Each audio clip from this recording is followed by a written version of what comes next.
ನಮ್ಮ ವಯಾಲಿ ಕಾವಲ್ ಗಂಗಾನಗರದ ಜಾಗವನ್ನ. ಶಿಗ್ಗಾವಿ ಸರ್ಪ್ರೈಸಿಂಗ್. ಯಾಸಿರ್ ಖಾನ್ ಪಠಾಣ್ 6,000 ಮತಗಳ ಅಂತರದ ಮುನ್ನಡೆಯನ್ನು ಕಾಯ್ದುಕೊಂಡಿದ್ದಾರೆ. 6,000 ಮತಗಳ ಅಂತರದ ಮುನ್ನಡೆ. ಮೇ ಬಿ ಅಲ್ಲಿ 9 ಅಥವಾ 10ನೇ ರೌಂಡ್ ಮುಂದುವರಿತಾ ಇದೆ. 6,000 ಮತಗಳ ಅಂತರದ ಭರತ್ ಬೊಮ್ಮಾಯಿ ಗೆದ್ದು ಬಿಡ್ತಾರೆ, ಬಹಳ ಸಿಂಪಲ್ ಆಗಿ ಬಹಳ ಈಸಿಯಾಗಿ ಗೆದ್ದು ಬಿಡ್ತಾರೆ ಅಂತಿದ್ರು ರಮೇಶ್. ನೋಡಿ ಎಲ್ಲೋ ಮೇ ಬಿ ಓವರ್ ಕಾನ್ಫಿಡೆನ್ಸ್ ಅಂತ ಹೇಳ್ತೀರೋ, ಅಥವಾ ಇವರಲ್ಲಿರುವಂತಹ ಓವರ್ ಕಾನ್ಫಿಡೆನ್ಸ್ ಅಂತ ನೀವು ಈಗೇನ್ ಮಾತಾಡಿದ್ರಿ ಅದೇ ಓವರ್ ಕಾನ್ಫಿಡೆನ್ಸ್ ನೀವು ಶಿಗ್ಗಾವಿಯಲ್ಲಿ ತೋರಿಸಿದ್ರಿ, ನಾವು ಗೆದ್ದು ಬಿಡ್ತೀವಿ ಅನ್ನುವಂತ ಲೆಕ್ಕಾಚಾರದಲ್ಲಿದ್ರಿ.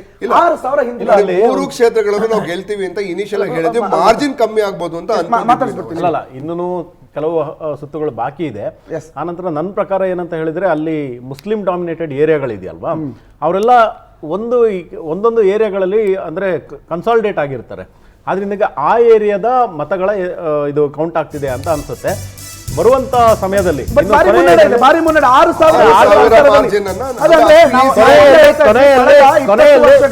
1,000 ಮತದಿಂದ ಆದ್ರೂ ವಿನ್ ಕಳೆದ 20 ವರ್ಷಗಳಲ್ಲಿ ಬಸವರಾಜ ಬೊಮ್ಮಾಯಿ ಕಂಟೆಸ್ಟ್ ಮಾಡ್ತಿದ್ದಂತ ಸಂದರ್ಭದಲ್ಲಿ ಈ ಲೀಡು ಅದು ಗೆಲುವಿನ ಲೀಡ್ ಆಗಿರ್ತಿತ್ತು. ಅದನ್ನ ಎಟ್ ಎನಿ ಟೈಮ್ ಕಾಂಗ್ರೆಸ್ ಬಿಟ್ಕೊಟ್ಟಿಲ್ಲ, ಅಥವಾ ಕಾಂಗ್ರೆಸ್ ಯಾವ ಕ್ಷಣದಲ್ಲೂ 6,000 ಮತಗಳ ಅಂತರದ ಮುನ್ನಡೆಯನ್ನ ಕೊಂಡುಕೊಳ್ಳುವ ಪರಿಸ್ಥಿತಿ ಶಿಗ್ಗಾವಿಯಲ್ಲಿ ಈ ಹಿಂದೆ ಇರಲಿಲ್ಲ.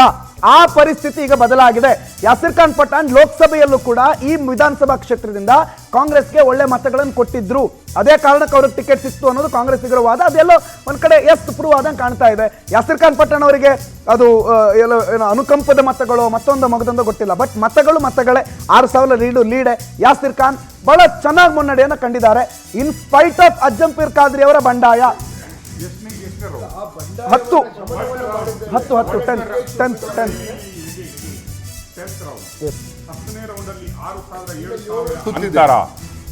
It is not a small. ಹೌದು, it's not a small number. Again it is a worrying number to Bharat Bommai. It is a worrying number to Bharat Bommai. ಅಲ್ಲ, ಒಂದು ಪಾಸಿಟಿವ್ ಟ್ರೆಂಡ್ ಕ್ರಿಯೇಟ್ ಆಗಿದೆ. ಗೆಲುವಿನ ಒಂದು ಆ ಟ್ರೆಂಡ್ ಇದೆ, ಅದು ಹೋಗ್ತಾ ಇದೆ. And here when it comes to Chenpatna, ಅದು ಡಿಕ್ಲೇರ್ ಆಗಿದೆ. in Chenpatna almost it is declared. ಹೌದು, ಆಲ್ಮೋಸ್ಟ್ ಕುಮಾರಸ್ವಾಮಿ ಅವರು ದೇವಸ್ಥಾನಕ್ಕೆ ಸುತ್ತಾ ಇದ್ದಾರೆ. ಪಾಪ ಯಾವ ದೇವರು ಕೈ ಹಿಡಿಯುವಂಗೆ ಕಾಣ್ತಾ ಇಲ್ಲ. ಕೆಲವೊಮ್ಮೆ ನನ್ಗೆ ಅನ್ಸುತ್ತೆ, ಹಾಸನದ ಹೆಣ್ಣುಮಕ್ಕಳ ಶಾಪ ಇದೆ ಅಲ್ವಾ, ಕಣ್ಣೀರುಗಳಿದೆ ಅಲ್ವಾ, ಇವರ ಯಾವ ಕಣ್ಣೀರು ಎದುರುಗಡೆಗೆ ನಿಲ್ತಾ ಇಲ್ಲ ಅಂತ ಅನಿಸ್ತಾ ಇದೆ ನನಗೆ. ಆ ಹಾಸನದ ಮತದಾರರ ರೇಪ್ ಇದೆಲ್ಲ, ಹಾಸನದ ಹೆಣ್ಣುಮಕ್ಕಳ ಕಣ್ಣೀರಿದೆಲ್ಲ, ಇವರು ಎಂಥ ಕಣ್ಣೀರುಗಳನ್ನು ಹಾಕಿದ್ರು ಜನಗಳು ನಂಬಬಾರದ ಸ್ಥಿತಿಗೆ ನೋಡಿ. ದೇವೇಗೌಡರು ಆಳ್ತಾರೆ, ಕುಮಾರಸ್ವಾಮಿ ಅವರು ಆಳ್ತಾರೆ, ನಿಖಿಲ್ ಕುಮಾರಸ್ವಾಮಿ ಅವರು ಆಳ್ತಾರೆ. ಬಟ್ ಹಾಸನದ ಹೆಣ್ಣುಮಕ್ಕಳ ಅಳು ಇವರಿಗೆ ಯಾರಿಗೂ ಕೇಳಲಿಲ್ಲ. I don't know what made BJP such a party to go with these people. I don't know. But ಹಾಸನದ ಹೆಣ್ಣು ಮಕ್ಕಳ ಶಾಪ ಇದೆ ಅಲ್ವಾ, ಅದನ್ನು ಜನಗಳು ಗುರುತಿಸ್ತಾ ಇದ್ದಾರೆ ಅನ್ನೋದಕ್ಕೆ ಇಂತಹ ರಿಸಲ್ಟ್ಗಳೇ ಕಾರಣ. ಸರ್, 3ರಲ್ಲೂ ಕಾಂಗ್ರೆಸ್ ಮುನ್ನಡೆ. 12ನೇ ಸುತ್ತು ಸಂಡೂರಿನಲ್ಲಿ 6,526 ಅನ್ನಪೂರ್ಣ ಅವರ ಮುನ್ನಡೆ. 12ನೇ ಸುತ್ತಲ್ಲಿ 6,526 ಕಾಂಗ್ರೆಸ್. ಚನ್ನಪಟ್ಟಣದಲ್ಲಿ 18,000 ಚಿಲ್ಲರೆ ಲೀಡು. ಶಿಗ್ಗಾವಿಯಲ್ಲೂ ಕೂಡ 6,000 ಚಿಲ್ಲರೆ ಲೀಡು. 3ರಲ್ಲೂ ಕಂಫರ್ಟೇಬಲ್ ಆಗಿ ಮುನ್ನೋಗ್ತಿದ್ದಾರೆ. ಇಲ್ಲಿ 12ನೇ ಸುತ್ತು, ಶಿಗ್ಗಾವಿಯಲ್ಲಿ 11ನೇ ಸುತ್ತು, ಈಗ ಯೋಗೇಶ್ವರ್ದು ಕೂಡ 11 ಸುತ್ತು ಮುಗಿದಿದೆ. ಸೊ ಎಲ್ಲ 12 ಹೆಚ್ಚು ಕಡಿಮೆ 11, 12, 13ನೇ ಸುತ್ತಿನಲ್ಲಿ 6,000 ಮಿನಿಮಮ್ ಪ್ಲಸ್ 18,000 ಮ್ಯಾಕ್ಸಿಮಮ್ ಓಟ್ಗಳ ಜೊತೆಗೆ ಕಾಂಗ್ರೆಸ್ 3ರಲ್ಲಿ ಮುನ್ನಡೆಯನ್ನ ಕಾಣ್ತಾ ಇದೆ. ಬಿಜೆಪಿಗೆ ಒಂದು ದೊಡ್ಡ ಮಟ್ಟದ ಮುಖಭಂಗ ಇದೆ. ಯಾಕಂದ್ರೆ ಅಟ್ಲೀಸ್ಟ್ ಶಿಗ್ಗಾವಿಯನ್ನ 19,799 ಹೋಗಿದೆ ಸಿಪಿ ಯೋಗೇಶ್ವರ್. 19,799, 19,800 ಅನ್ಕೊಳ್ಳಿ, 200 ಕಮ್ಮಿ 20,000ಕ್ಕೆ 20,000 ಲೀಡ್ ನಲ್ಲಿ ಸಿಪಿ ಯೋಗೇಶ್ವರ್ ಮುನ್ನಡೆ. ಸಂಡೂರು 4,497, ಅನ್ನಪೂರ್ಣ 12ನೇ ಸುತ್ತಿನಲ್ಲಿ. ಸೊ ಕಾಂಗ್ರೆಸ್ ಕಾರ್ಯಕರ್ತರ ನಾವು ಏನಾದ್ರು ಮಾತಿದೆ, ಎಲ್ಲಿ ಯಾವ ಸರ್ಕಾರ ಇರುತ್ತೋ ಅವರಿಗೇನೆ ಈ ಬೈ ಎಲೆಕ್ಷನ್ ಅಲ್ಲಿ ಹೆಚ್ಚು ಪ್ಲಸ್ ಆಗುತ್ತೆ. ಯಾಕಂದ್ರೆ ಇಡೀ ಸರ್ಕಾರ ಅವ್ರ ಕೈಯಲ್ಲಿದೆ, ಶಾಸಕರು ಸಚಿವರು ಅವ್ರ ಕೈಯಲ್ಲಿರ್ತಾರೆ, ಜನರಲ್ ಒಂದು ಮನಸ್ಥಿತಿ ಇರುತ್ತೆ. ನಮ್ಮ ಕಾಂಗ್ರೆಸ್ ಅವ್ರನ್ನ ಗೆಲ್ಲಿಸ್ಬಿಟ್ರೆ ನಮಗೆ.